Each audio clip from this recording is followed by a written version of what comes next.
Gostaria de falar sobre uma igreja saudável, a respeito de como que nós identificamos edificamos uma igreja saudável. Nós temos caminhado, hoje pela manhã nós tivemos aqui a reunião da liderança e nós estávamos falando, a igreja aqui tem caminhado há 50 anos neste lugar. Então, uma história, uma trajetória, e eu gostaria de compartilhar com os irmãos um pouco a respeito destes fundamentos de uma igreja saudável e falar pautado nos quatro pilares que regem a nossa igreja. Irmãos, nós cremos que a igreja é uma instituição divina, mas que esta instituição ela é formada por homens e mulheres que precisam de direção, de orientação, de capacitação e de ação poderosa do Espírito Santo. Então nós somos seres que nascemos como um cartão de memória, hoje em dia, antigamente era fita cassete, fita de vídeo, depois era CD, agora já acabou o CD, agora está na época do cartão. A gente vem em branco. Então, primeiramente, os pais ensinam a comer, ensinam a falar, ensinam a andar, ensinam a sentar. Depois a gente vai à escola e a gente aprende português, matemática, geografia, estudos sociais. Agora fui longe, hein? Estudos sociais. Da minha época, Então a gente vai aprendendo, e por isso, irmãos, a igreja precisa ser saudável na essência, na motivação e nas suas ações. E quando nós estamos falando de igreja saudável, estamos entendendo que a igreja é uma instituição divina, mas formada por homens que precisam de instrução, de direção e orientação. E, acima de tudo, a igreja é feita de pessoas que têm o Espírito Santo de Deus.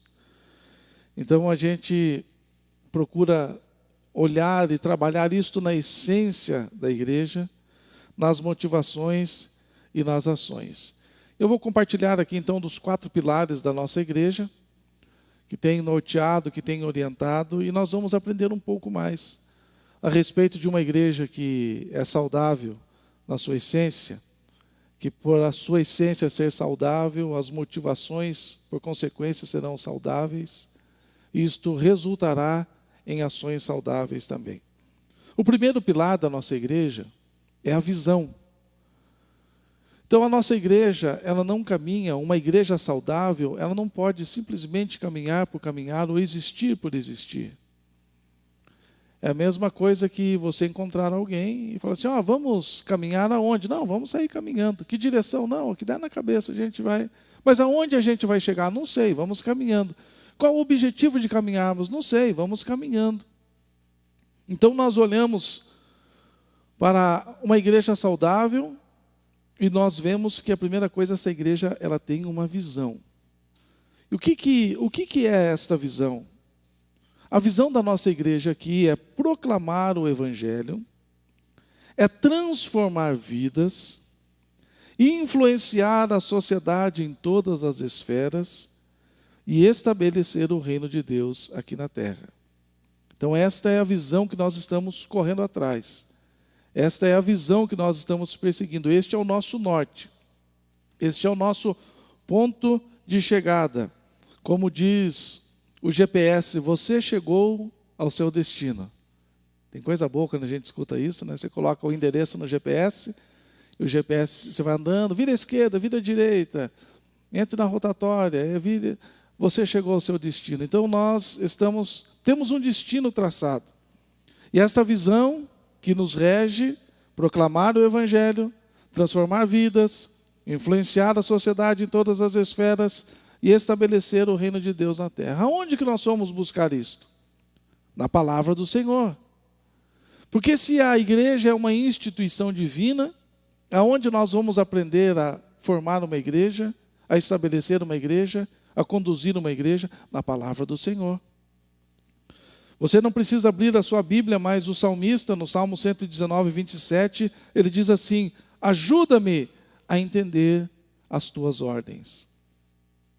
Então o salmista estava dizendo: Senhor, ajuda-me a compreender, ajuda-me a entender quais são as tuas ordens para a minha vida.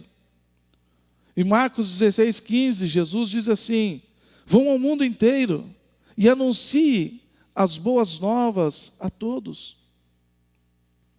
Atos 1:8, Jesus novamente dizendo: vocês receberão poder quando descer o Espírito Santo sobre vocês, e aí serão minhas testemunhas em todas as partes. Então veja que, embora Jesus tenha tido um ministério rápido, bem compacto, de 3 anos e meio, nesses 3 anos e meio ele deixou ensinamentos para as nossas vidas. Nós podemos olhar para o Antigo Testamento, pois podemos olhar também para as cartas que foram escritas, as cartas de Paulo e as demais epístolas, e nós vamos encontrar as instruções para que nós possamos pertencer a uma igreja saudável, que nós possamos fazer da nossa igreja uma igreja saudável, começando então entendendo que nós precisamos ter uma visão. Então o salmista, neste momento aqui, ele estava precisando de uma orientação na sua vida. Quem nunca chegou um momento que pensou: o que eu vou fazer agora? Para onde eu vou? Vou, fico, vou para a direita, vou para a esquerda? Me lembrei agora, não vou contar quem é, que foi fazer trilha num domingo desses e quebrou a moto do companheiro, né? E eles ficaram no meio do mato e foi anoitecendo. E o rapaz não chegou na igreja, né, Wagner? Não veio para o culto e não mandou notícia para a Marcélia. A gente viu a Marcélia preocupada: o que aconteceu com o Wagner? Se perdeu no meio do mato? Se perdeu não, ficaram quebrados. Lá era 11 horas, meia-noite, ele falou: vou ter que ir embora para arrumar um. E vem andando, daqui a pouco chegam numa estrada. Viram para a direita ou viram para a esquerda? E graças a Deus ele tomou sempre as decisões certas e conseguiu chegar na casa, né? Mas muitas vezes a gente chega nessas encruzilhadas, que a gente precisa entender qual é a nossa direção. E o salmista estava exatamente assim, estava mais ou menos igual o presbítero Wagner, né? Senhor, ajuda-me a entender para onde que eu vou, se para a direita, se para a esquerda. Ajuda-me, Senhor, a entender as tuas ordens. Então nós, como igreja, eu sempre falo, irmãos, nós não temos autonomia para fazer o que queremos numa igreja. Nós seguimos ordens, e as ordens vêm dos céus. Então a nossa igreja não é simplesmente mais um povo, não é simplesmente mais um agregado de pessoas, não é simplesmente mais uma placa, mais uma denominação na nossa cidade. Nós temos buscado: Senhor, ensina-nos, ajuda-nos a entendermos quais são as tuas ordens. Então, por que nós queremos proclamar o Evangelho? Por que nós queremos proclamar o Evangelho? Porque a palavra diz que o Evangelho é o poder de Deus para transformar o homem. E uma sociedade só é transformada através do Evangelho. Pode estar governando uma cidade ou uma nação, um grupo político de direita, de centro-direita, de centro-esquerda, de esquerda. Isto não muda uma sociedade. Agora, quando nós vamos para a literatura e começamos a ler os grandes avivamentos que aconteceram, seja nos Estados Unidos, seja no México, seja aqui na Argentina, todos os grandes avivamentos, a sociedade foi transformada pelo Evangelho. As cadeias fecharam, as delegacias estavam sem o que fazer, porque não havia roubo, não havia furto, não havia briga, os bares se fecharam, as casas de prostituição se fecharam, por causa do governo não, por causa do Evangelho. O Evangelho é a única ferramenta, o único modo em que muda a sociedade, em que transforma as pessoas que fazem essa sociedade. E é através da igreja que o reino de Deus é implantado nesta terra. que o reino de Deus é estabelecido. Qual foi a primeira pregação de Jesus? Arrependei-vos, pois é chegado o reino dos céus. Jesus estava sempre pregando a respeito do reino. Então nós temos que entender, irmãos, nós não fazemos parte apenas de uma denominação, embora a gente ame a nossa denominação presbiteriana, mas o reino de Deus é muito maior do que isto. Nós pertencemos ao reino de Deus, e é o reino de Deus estabelecido na terra que a sociedade vai se transformar. Se nós voltarmos ao início de tudo, à origem de tudo, a Bíblia diz que Deus criou Adão, colocou para governar, não apenas o jardim, mas para governar a terra. E ele tinha autoridade sobre aves, sobre animais, sobre peixes, sobre a terra. Agora, a partir do momento que ele come daquele fruto proibido, ele passa o governo a Satanás. E a Bíblia diz que o diabo é o príncipe deste século, que o mundo jaz do maligno. E Jesus, quando ele veio à terra, ele não veio passear, ele não veio ter uma experiência humana, ele não veio apenas ter uma experiência de como era ter um corpo humano. Jesus veio para estabelecer. É por isso que ele disse, depois de ressuscitado, foi-me dado todo o poder nos céus, na terra, embaixo da terra. Se nós estamos implementando o reino de Deus, é através do Evangelho. Então a visão da nossa igreja, proclamar o Evangelho, transformar vidas, influenciar a sociedade. A igreja tem sido cada vez menos influenciadora e cada vez mais influenciada. Nos nossos templos, na cor dos nossos templos, não estou dizendo que é certo ou errado, estou falando a influência. No modo do louvor, no estilo do louvor. Nós não influenciamos a televisão, não influenciamos o cinema, não estamos mais influenciando a música, não estamos influenciando a política. O reino de Deus está se reduzindo a dentro dos templos. Mas nós temos um objetivo, eu sempre tenho falado aqui, nós vamos ganhar Campo Largo para o Senhor Jesus. Nós vamos chegar nos 4 cantos dessa cidade, porque esta é a visão. E Jesus disse, vão ao mundo inteiro, ou na versão tradicional, né? Ide por todo mundo e pregai o Evangelho a toda criatura. Porque vocês receberão poder ao descer sobre vocês o Espírito Santo. Então, irmãos, nós já estamos equipados para colocar em prática e perseguirmos esta visão e fazer com que ela se torne realidade na nossa vida, na nossa igreja. O segundo pilar da nossa igreja é o pilar da unidade. Como igreja, nós devemos ser apenas um nos planos e nas ações. Uma igreja não pode cada um remar para o lado, cada um puxar para o lado. Por isso que nós temos uma visão. Nós temos um centro, a visão é esta, e tudo que nós fizermos tem que convergir com a visão. Senão um rema para lá, outro rema para cá.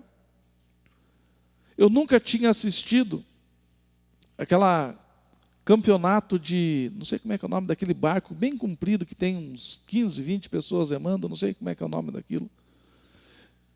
E um dia, era de madrugada, eu tinha perdido o sono, liguei a TV lá no YouTube, estava lá ao vivo o campeonato mundial, não sei, vou ver o que é esse negócio. E o Brasil foi campeão naquilo lá. Recebeu medalha de ouro. E eu fiquei olhando aquilo. Que coisa extraordinária. Todo mundo remando no mesmo tempo, com a mesma intensidade, com a mesma força, na mesma direção, todo mundo na mesma potência. E o Brasil estava lá em terceiro lugar. Daqui a pouco deu-se ali um sinal e eles apuraram, eu ia falar apuraram o passo, não, né? Apuraram a remada, né? E começaram a remar e chegaram em primeiro lugar. Agora imagine se não houvesse unidade dentro daquele barco. Os mais, vamos dizer assim, os mais antigos da igreja, vão lembrar da história que o pastor Fausto sempre contava, que ele, quando era jovem ainda, isso alguns dias atrás, ele contava que o pessoal estava levando uma grande árvore, lembra disso? Uma grande árvore. E as pessoas começaram a se machucar, porque a árvore caía em cima de um, caía em cima de outro, até que uma pessoa disse: olha, vocês só vão conseguir transportar essa grande árvore, esse grande tronco, se tiver uma pessoa comandando. Então aquela pessoa ficou em pé em cima daquele grande tronco e começou a coordenar, dizendo: todo mundo se prepara, levanta, agora caminhe, vire para lá, vire para cá. E rapidamente chegaram no objetivo, colocaram o tronco naquele lugar, ninguém mais se machucou, porque existia unidade. Então nós temos que entender, irmãos, que como igreja nós devemos ser apenas um no pensamento e nas ações. E Jesus nos ensinou isto. Ele disse assim lá em João 17:22, eu dei a eles a glória que tu me deste, para que sejam um, como nós somos um. E nós não temos desculpas, irmãos, porque é o seguinte, é igual a questão da carne. Ah, pastor, eu pequei porque a carne é fraca.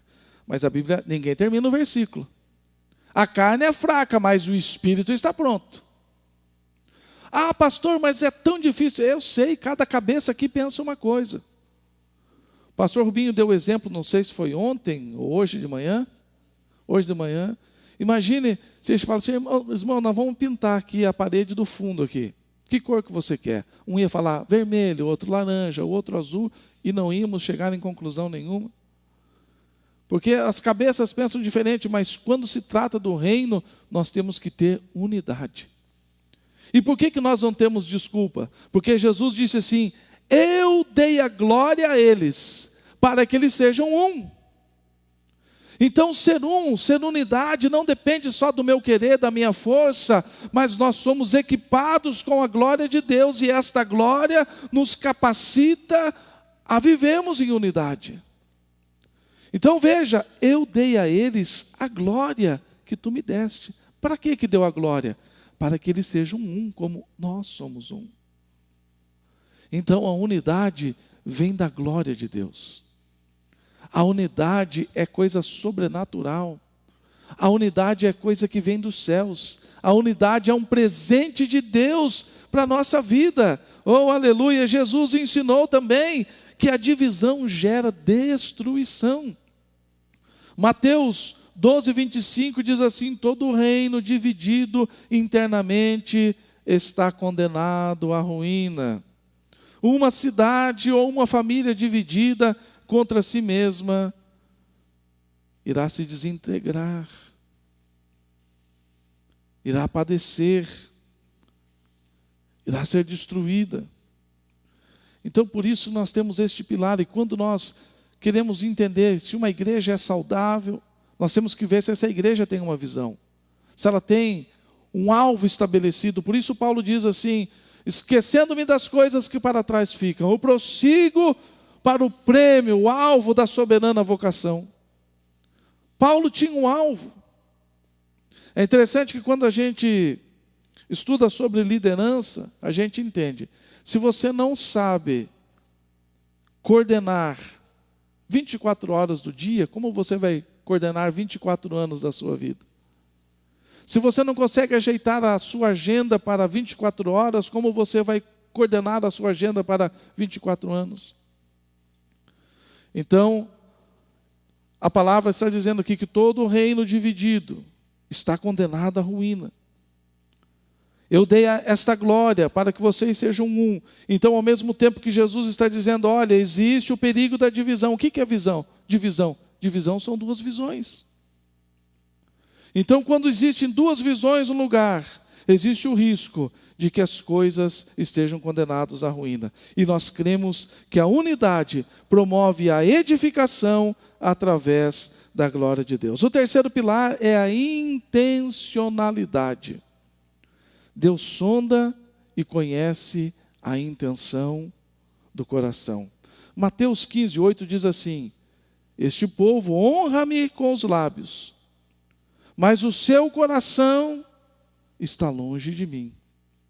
Romanos 8:27 diz assim: e o Pai, que conhece cada coração, sabe quais são as intenções do Espírito. Então, uma coisa que nós sempre temos martelado, que nós temos falado, reforçado, ensinado, é que tudo que nós fazemos no reino precisa da intenção correta. Temos que orar com a intenção correta, temos que jejuar com a intenção correta, temos que vir à igreja com a intenção correta, temos que adorar ao Senhor com a intenção correta. Tudo que nós fizermos precisa ter a intenção correta. Porque a intencionalidade mostra para Deus o que realmente importa para nós. É a intenção do nosso coração que mostra para Deus o que importa para nós. O que importa mais para Deus? O que importa mais para você diante de Deus? Deus, eu quero um carro. Para que você quer o carro? Deus, eu quero uma casa. Para que você quer essa casa? Deus, eu preciso de um salário melhor. Para que você vai querer esse salário melhor? Deus, eu quero pregar. Para que você quer pregar? Deus, eu quero tocar na igreja. Para que você quer tocar? Deus, eu quero ser um líder. Para que você quer ser um líder? Deus sonda e conhece a intenção do nosso coração. A intencionalidade mostra para Deus o que realmente importa para nós, mostra como iremos usar o que Ele nos dá, e se realmente queremos que Ele seja glorificado. Qual que é a intenção? Para que eu quero estar pregando aqui? Por que eu quero ser pastor? Por que eu quero continuar conduzindo a igreja? Por que eu quero uma oportunidade para cantar? Qual que é a intenção do nosso coração? Tudo que fazemos, irmãos, é com a intenção de que a vontade de Deus seja realizada e Ele mesmo seja glorificado. Eu sempre falo aqui com a liderança da igreja. Se nós estivermos com a intenção errada, Deus conhece. E Deus não derrama recursos em sistemas falhos. Se Deus souber que esta bênção que você está pedindo vai chegar na sua vida para que você saia da presença dEle, Ele não vai dar. Se você quer que esta bênção chegue na sua vida para que você se engrandeça, que o teu orgulho seja massageado, o seu ego, Deus não vai conceder. Veja o que Deus estava falando para o povo: vocês me honram apenas com os lábios, mas o coração de vocês está longe de mim. Qual é a intenção que você cantou aqui nesta noite? Qual é a intenção que você veio aqui nesta noite? Eu sempre falo de embrulhar na expectativa. Você vai ofertar? Embrulhe a sua oferta na expectativa. Você vai dizimar? Embrulhe o seu dízimo na expectativa. Você vem à casa do Senhor? Embrulhe na expectativa. Isto é a intenção do coração. Eu vou à igreja e hoje Deus vai fazer alguma coisa por mim. É domingo, eu vou lá orar e abençoar a minha família será abençoada.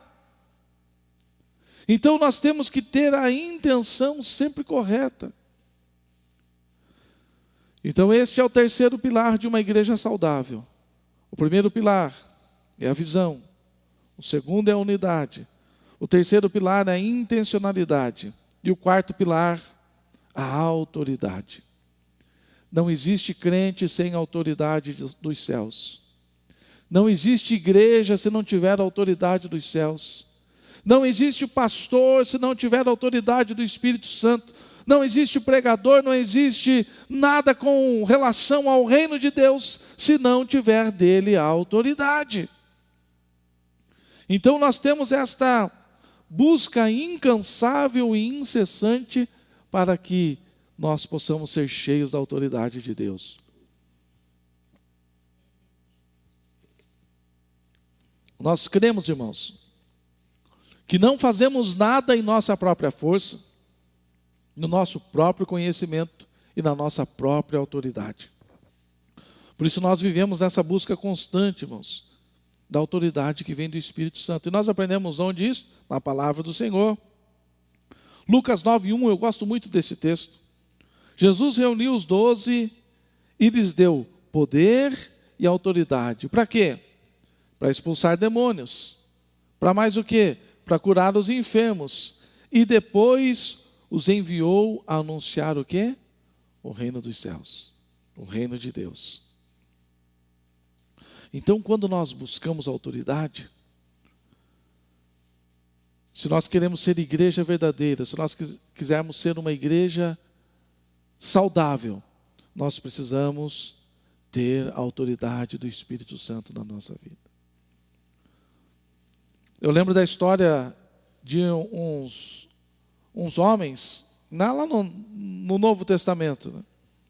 Que eles viam Paulo expulsando o demônio, Paulo curando, e daí encontraram um jovem endemoniado e falaram: vamos expulsar o demônio. Sai demônio, sai demônio. O demônio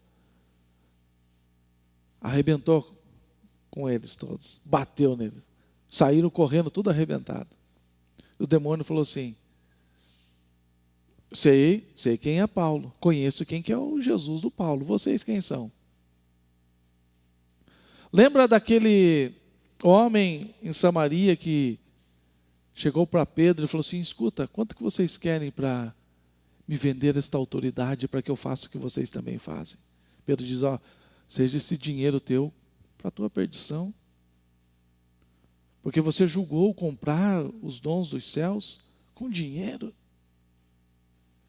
Então, a igreja verdadeira não está pautada em posição, em cargo, não está pautada em número de pessoas.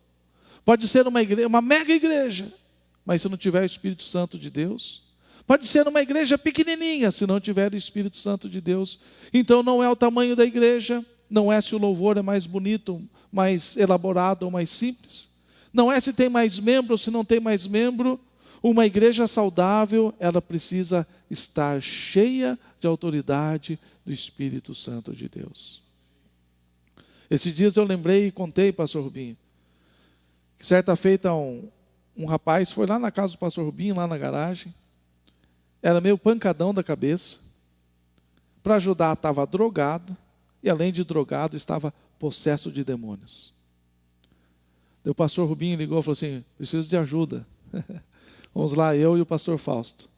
Chegamos lá, o rapaz estava sentado ali numa cadeira, estava o pastor Rubinho, o Danilo, orando pelo jovem. E o demônio ali manifestado naquele jovem. E o pastor Fausto começou a expulsar o demônio e não saiu o demônio. Quando saiu o demônio, o rapaz estava drogado, continuava doidão. Daqui a pouco o demônio se aproveitava da mente do rapaz, que estava tomada pela droga, e o demônio entrava de novo. Até que o pastor Fausto parou, lembro até hoje, deu uma afastada da cadeira, falei: ué, o que o pastor Fausto vai fazer, né? E ele levantou a mão. E quem conhece o pastor Fausto a vida inteira falou só uma língua estranha. Era aquela língua e mais nenhuma. Mas naquele dia ele falou uma língua diferente. Parecia um aramaico, irmão, daquilo que o Paulo ensinava para a gente lá, né? O pastor Fausto afastou um pouco, começou a falar aquelas línguas, e o demônio, foi embora. O efeito da droga, foi embora, e o rapaz voltou à sã consciência. Por que o pastor Fausto era poderoso? Não, por causa da autoridade do Espírito de Deus na vida dele. O demônio foi embora, o efeito da droga passou, e o rapaz que estava entrando em surto psicótico por tudo que estava acontecendo, também a mente dele ficou sã. Poder e autoridade. Então uma igreja verdadeira precisa ter. Quando nós estamos pregando aqui, não estamos pregando na nossa força, mas na autoridade que vem dos céus, senão nada acontece. Segunda-feira eu fui pregar na nossa congregação lá na cidade de Balsa Nova, no Jardim Serrinha. Frio, chuva. E eu cheguei lá, tinha bastante jovens, eu me surpreendi, jovens casais, tinha bastante lá. Jovens solteiros também, mas tinha bastante jovenzinha, cerca de 20 e poucos anos casado. Naquele frio, naquela chuva. E nós toquei naquela guitarrona que tem lá, pastor Rubinho, desse tamanho, assim, né? O Daniel, uma guitarrinha, assim, o Daniel que é guitarrista, né? Falei: não vai caber a mão nos traços aqui na guitarrinha que tem lá. Tocamos, cantamos, ministramos a palavra do Senhor. E na hora do apelo, estava orando, e sempre quando eu faço apelo, eu já fecho o olho para não ver quem veio, quem não veio, quem aceitou, quem não aceitou a palavra. Mas eu estava orando e decidi abrir o olho para ver. E aqueles jovens derramando lágrimas, chorando copiosamente. Lá fora estava caindo água da chuva, mas ali dentro a água que caía era do olho daqueles jovens, daquelas pessoas. Eu comecei a olhar e estava um culto tão gostoso, assim, um ambiente tão bom.